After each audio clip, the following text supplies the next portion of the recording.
Greetings historians, welcome to Lore of the Dragon. So this is going to be my second video on Malefor, which will cover the Skylanders versions of him. And I'll be going over some thoughts about how I think he could be implemented into a new game, or even if he should. Which, well, honestly I don't have that much about how he would be added in, mainly because there's a lot of unknowns when it comes to that. But anyway, let's pick up where we left off with the last video on Malefor. Skylander's Malefor was more like his Legends counterpart, both I'd say in personality and appearance. As you'll soon see, Malefor, a purple dragon and self-proclaimed undead dragon king, will manipulate, scheme, and use his power to get whatever he wishes for. Along with that, we'll also see that he doesn't take well to losing, to a fault even. For centuries, Malefor crept around the underworlds of the Skylands, corrupting both sentient and non-sentient beings with his undead powers. His minions would clash with the forces of the light, and even at some point, just like in Legends, Malefor's minions would take Cinder's egg, and Malefor himself would take to raising her to be a dragon of the undead element, and a harbinger of misery, as Cinder personally puts it. But much like the Legend of Spyro before it, Cinder and a familiar purple dragon, or rather Skylander in this case, Spyro, would cross paths. During the confrontation between the two, Spyro would insist that there was some good left in the dragoness, and through perseverance, Spyro would be proven right, and Cinder would break free from the bonds of Malefor. However, this would only be the start of Cinder's long journey to rise above what people saw her as, and move on from her past. But unfortunately, this would not be the last time she and the undead Dragon King would meet. After Cinder had joined Spyro and the Skylanders, Malefor would try to track down powerful sorcerers to further his own ambitions. Because of this, an elf sorceress known as Hex would become a target of his minions, as they tried to capture her to fulfill their master's wishes. But one day, Hex quite simply got tired of running, and vowed to bring an end to the undead Dragon King. So she went on a quest to find him, and successfully located his lair, and engaged in a battle which length was lost to Hex. But despite the power of the undead Dragon King, Hex would defeat Malefor, leaving him battered and broken. However, the lair and the battle took a toll on Hex. During the fight, the undead element started to fester within her, giving her spells she didn't even know she had, and most likely giving her the power she needed, but at a cost of forever becoming undead. Now, during the time after Malefor's defeat, he was still able to lurk the Skylands as a shadow of his former self, as it's put. During that time, he came across a fairy in distress known as Calliope, who had not yet gone to the Skylanders for help. In Calliope's case, she just wanted to find her family, and at this point was in a rather desperate place, and Malefor, well, with what his power was, he promised her just that. A chance to find her family, if she pledged to follow his orders. Now, the most likely reason why he would use this fairy instead of one of his minions is, well, his minions were most likely either occupied or completely wiped out by the Skylanders by this point. With no leader to lead them, they would most likely just fall apart. And with this chance of getting revenge on the three Skylanders he hated most, Cinder for her betrayal, Hex for sending them into this state, and the last one would be Spyro. I'll bring this up again later in the video, but he saw a rather good opportunity, and, well, of course, there was no way he wasn't going to take it. And so, once again, Malefor would assist Calliope in finding her family, and in turn, she'd be given a crystal necklace to take the powers of the three Skylanders, and fuel Malefor, bringing him back from beyond. Now, this necklace that I mentioned, or rather crystal, seems to be very inspired by The Legend of Spyro, in my opinion, as a few other things seem to be in this comic. Now, of course, Malefor most likely never meant to keep his side of the promise, as one might expect from a villain such as him. Malefor would send Calliope to find the three Skylanders and steal their powers, which in turn would start the events of the Return of the Dragon King comic series. Calliope would first find Spyro, then Hex, and finally Cinder, each time getting some sort of physical contact with them, either by handshake or something like that. Each time, the Skylanders would seem rather woozy, or weak.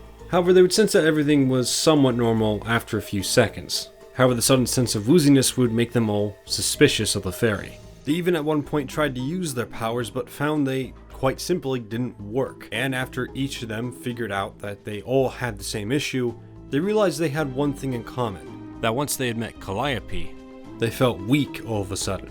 And of course, they all wished to get their powers back. So they took after the fairy, with one more Skylander named Wallop joining them. Now of course, Malefor was waiting, pressuring Calliope to bring the power to him. However, Calliope was found by the Skylanders, and a chase began. But before she could be stopped, she reached where she had been instructed to go. But she hesitated. Malefor ordered her to smash the crystal, and so with that order, she did exactly what Malefor asked. The powers of the Skylanders were released, but of course, they would not make it to their owners, but rather, Malefor would absorb it. Before the Skylanders could do anything more, Malefor blasted fire their way, spreading them across the cavern. Now, this depiction of Malefor shows that he is wearing armor, and parts of his body are actually missing. His wings, and some other features that you will see later on. His appearance before was actually more akin to something in Dawn of the Dragon, but this is the result of what Hex did to him. For what we see, Malefor seems to come back with this armor, but I haven't found anything that really says where it came from, just that it exists. However, we learn later on that Calliope knows something about the armor, so perhaps it was built for him like I've seen the Spyro wiki say. However, I'll leave that up to speculate. After this, the Skylanders were left in chains, and under the care of Calliope, while Malefor went to the Skylanders' home, Skylanders Academy. He wished to bring pain and suffering to those who wronged him, by destroying their homes and leaving them alive long enough to see him crowned the overlord of the Skylands, while they of course sat powerless to do anything. As they attacked the Academy, Skylanders of all kinds, from the normal Skylanders, the Giants, and Trap Team, would defend the Academy with whatever shred of strength they had. But Malefor's rampage could not be stopped. His new armor gave him an advantage over them as well, as we see with an instance where he takes down multiple giants, extending his mechanical tail, flinging them across the fields like nothing more than toys. And after that defeat, he would absorb the power of all the Skylanders, bringing his power to new heights. Meanwhile, Cinder, Spyro, Hex, and Wallop would be freed by a few friends of theirs, namely Captain Flynn and Mags. They would each move to intercept Malefor at the Academy, finding him just as Master Eon stared the tyrant in the face, the wizard telling him if he didn't stop, there would be dire consequences. But Malefor would laugh in the face of this threat, but before any more could be done, the remaining Skylanders would vow to take down Malefor. But seeing the power that he now held, Malefor would scoff in the face of this defiance, thinking that no other Skylander had powers remaining. But he'd be proven wrong as one of Wallop's hammers slammed right into his chin. Soon following after, the Skylanders would use their abilities to stop Malefor dead in his tracks, and send a ship careening down toward Malefor, a move that Malefor would say was well played. However, Flynn himself, since it was his ship that was being used, couldn't really bear to watch.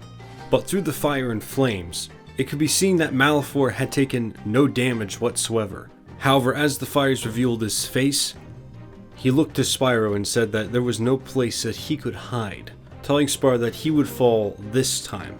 Now, this is what I wanted to talk about earlier. So according to what Malefor is saying, Spyro and him have fought before. And well, in Skylanders, and according to Spyro, they actually haven't, at least in his memory. This has a rather vague answer from the author of the comic. A user on DeviantArt named Drek95 asked the author David Rodriguez this question. So this question relates to most likely something else, but it does bring up the same point I want to be talking about. Did Skyland's Spyro meet Malefor before? Eon seemed to hint at that, but it might have just simply been a reference to the Legends series. David Rodriguez answered with this: Drek, I feel bad for having to duck another specific answer for you, but this is one that I'll have to leave you guys wondering about for now. What we do know, however, is that Spyro's memories before arriving in Skylands are somewhat fractured, so many things are possible. So perhaps beyond the Skylands, they had fought, or this maybe even goes deeper. I might see about digging deeper into this myself, but I'll leave to you guys to speculate about this in the comment section below with everything else. the battle could be seen by many residents of the Skylands, including Calliope. However, surprisingly, another fairy, an ally of the Skylanders named Persephone, would come up to Calliope. Calliope explained all her wrongdoings. However, Persephone said that while those things couldn't be undone, there was still time to stop Malefor. So, as the Skylanders were picking themselves back up from being thrown about by Malefor, the two fairies flew to the battlefield, being confronted by Spyro first. But as Calliope apologized for what she had done, she explained a weakness in Malefor's armor. In the chest piece was a crystal that housed the powers of the Skylanders, and a weakness in the armor itself. If they were able to concentrate their attacks there, they could damage it enough and break through to the crystal, and then destroy the crystal itself, thus weakening Malefor. So through Wallop's hitting of the chest piece, a kinetic spell made by Hex which encased Spyro, and was pushed by Cinder, Malefor's armor was cracked and the crystal exposed. Spyro shot a fireball into the crystal, releasing all the power within and returning it to the Skylanders. Malefor still proclaimed that he had enough power to destroy the Skylanders. And then he turned to Calliope, asking her how she'd find her family now that she had betrayed the only one who promised to find them. Her response? Well, with the Skylanders. Without Malefor knowing, the Skylanders took the damaged Dread Yacht, Flynn's ship, and tied the anchor to Malefor's tail. And before Malefor could do anything, Wallop hit the damaged boat with his hammer, sending it careening down to the depths of the Skylands. The only thing slowing it down being Malefor. Desperate to find his way out of this predicament, he tried to promise Calliope more and more as he was being dragged down to the depths, from finding her family to giving her anything she wanted. But the fairy simply wanted him gone. And no sooner, Malefor was dragged off the island, let to fall into the depths of the Skylands. After this, he's only ever seen twice, somewhat. He's seen in Skylanders superchargers in the form of a Sky Stone, in something called the Sky Stone Gauntlet. The second time would be during Ring of Heroes, as somehow he returns, but as far as I know, that was only ever planned, and not fully brought into the light. So for now, he is yet to fully return again. In Skylanders Academy, Malefor is a violet dragon, and shares some similarities with his mainline counterpart, being a feared and powerful king, holding the power of the undead element. But the circumstances of his reign would be where they differ. He ruled over a place known as the Carnivorous Crypts, serving as the de facto leader of the Skylands underworld.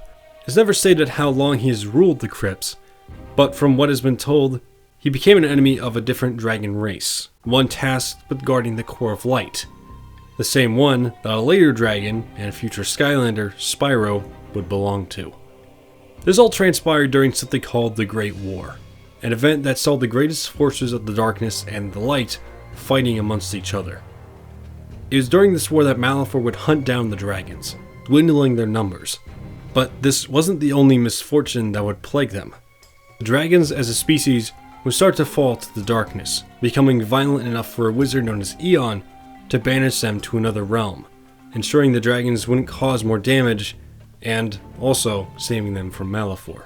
It would seem that Malefor had wiped out the dragons, but even with what seemed to be his arch-enemies defeated, the war would end with a victory for the forces of the light, and Malefor would spend the following years in the Carnivorous Crypts, remaining its sole tyrant.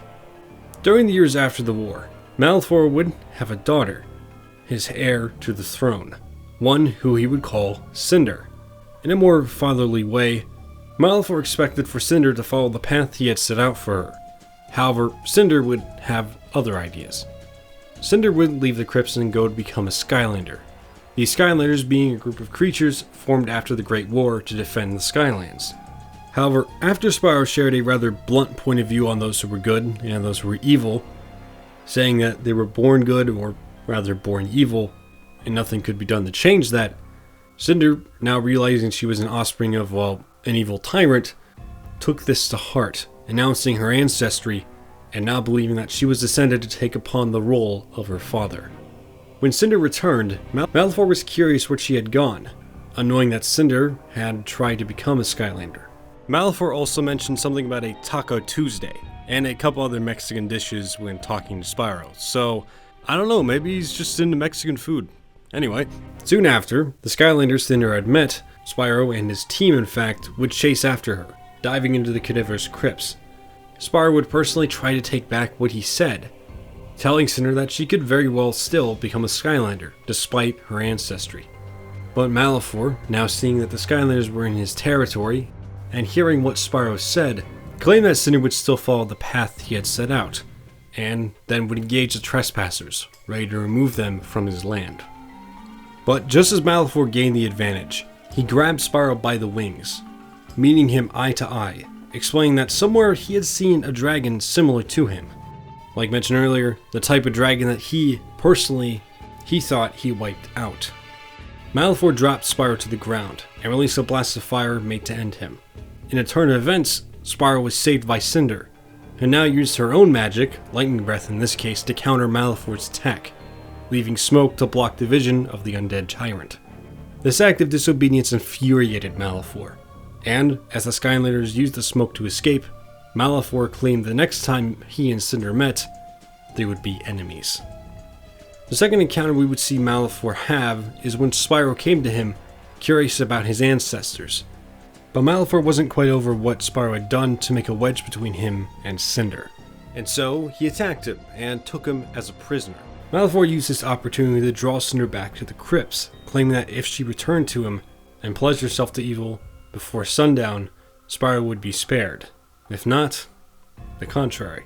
But Malefor, after telling the Skylanders of his plan, told Spyro that he instead would keep both Spyro and Cinder in the crypts.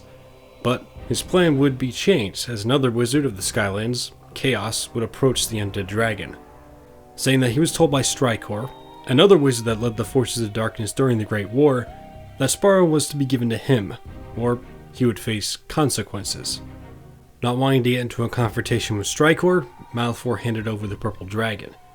But when Cinder, Eon, and the other Skylanders came, Malefor would still pretend to have possession of the purple dragon, still wanting to have some sort of bargaining chip. It would be Cinder that approached him first, with Master Eon and the other Skylanders waiting and hiding. As they conversed, it was of course brought up that she wanted not just her mentor back, but her friend Spyro. But Malefor refuted her claims of what she thought Spyro, and by extension, the Skylanders were to her. However, at this point, his attempt at driving Cinder away from the Skylanders didn't work, and the Dragoness would counter with a retort of her own. And then she signaled the Skylanders to blast Malefor with whatever they had, bringing him down and allowing them to interrogate him. But seeing her father in this state made Cinder drop her guard. Eon would try to remind Cinder of her father's talent in acting, and that he could probably be using this in the case to deceive her. But it was too late. Malefor would grab Cinder and take her to the depths of the crypts, leaving the Skylanders empty-handed, and down a Skylander. Months passed since Cinder was held captive by Malefor, but eventually Spyro and the Skylanders would return to set her free. Using Spyro as a means to distract Malefor long enough to free Cinder, he announced that he was working with Strykor, and surprisingly, it worked. He then would tell Malefor of a way he could easily take the Skylands, which was an invisibility spell, though, of course, this would be fake. Spyro would say that it would only work if Malefor were to close his eyes as he said the spell, and after a few moments, the Skylanders had taken Cinder and gotten her out of her father's clutches, and Spyro's trick would of course be seen through only a few moments later. Malefor would take the disguise after Spyro and the Skylanders, but he would again be tricked by Spyro, this time by plunging his tail blade into an island, stopping the undead Dragonking in his tracks and allowing the Skylanders to escape.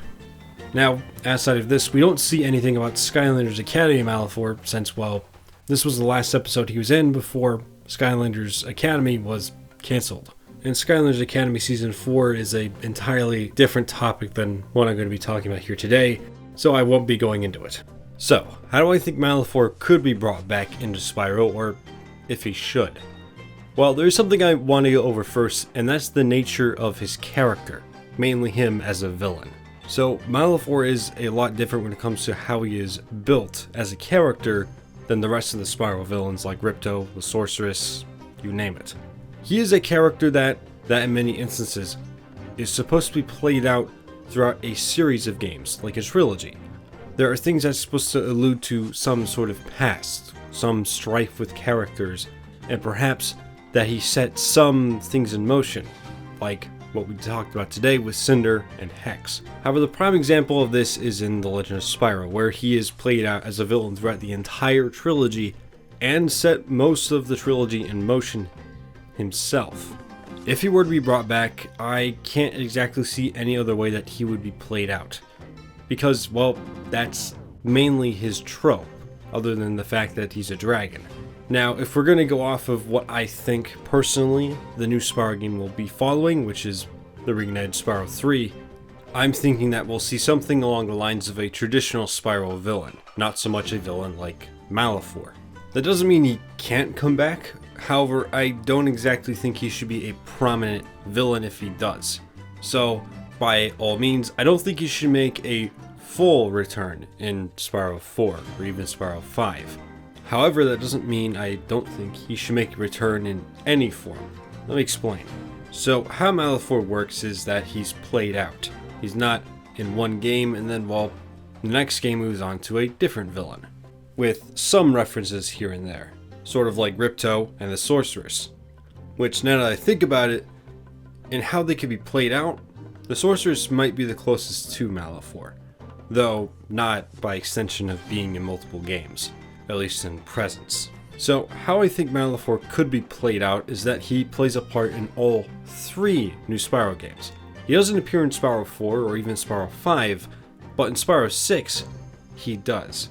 Now, all throughout the trilogy, he would be seen only in references, he'd only be heard about. Something more akin to The Legend of Spyro, if you want an example. He would be this distant ruler of all 3 lands you visit throughout this new trilogy. As with every new Spyro game, there is always a new land to explore. I think doing it like this would allow you to build up Malefor, but also show you the power that Malefor holds, without a character telling you of his power through dialogue. Which I personally think would weaken the impact of learning that. Now, this again would be very much like The Legend of Spyro, but I imagine with the team behind the now Crash and Spyro games, I think they could definitely play out Malefor as a well-written character. But we'll have to see. But anyway, if you guys wanted to talk about this stuff or discuss it with other people, you can go do that in the comments section, or you can join my Discord. The link will be down in the description below, so you guys can talk to other people and possibly me when I pop in there. Also, if you guys want to stay up to date on videos and some behind the scenes stuff, you can go ahead and follow me on my Twitter account, which will also be down in the description. But if you guys just want to stick around Lore of the Dragon, that's more than fine with me. Anyway, I hope to see you all later and in the next lore video. Stay safe, historians.